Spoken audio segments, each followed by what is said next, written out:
सम्मानजनक मानदेय देना होगा, कृषक मित्रों को सम्मानजनक मानदेय देना होगा। 25 मई 2015 को कृषि रथ निकाल रहे थे आपका मोराबादी मैदान से। उस समय हमारे मुख्यमंत्री महोदय ऐलान किए थे कि कृषक मित्र लोग आप लोगों का इतना मानदेय दिया जाएगा, आप लोग बाल बच्चे सुखी संपन्न से अपना पढ़ लिख सकते हैं, खाना पीना अपना कर सकते हैं। उनके बाद भी हम लोग कई बार आंदोलन किए, नहीं हुआ। उसके बाद हम लोग मांग रघुवर सरकार से मैं यही कहता हूँ, जो आपने घोषणा किया है सम्मानजनक पे मानदेय लागू करने के लिए, मुझे लागू कर दो, हम इसीलिए आए हैं। और जब तक लागू नहीं करो तब तक हम लोग यहाँ रांची से कर जाती है।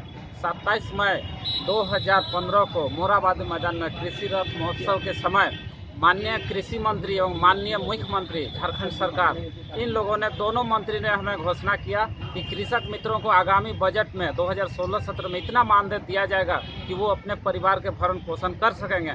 बहुत ही दुख के साथ कहना पड़ रहा है कि वो मानदेय आज तक लागू नहीं किए।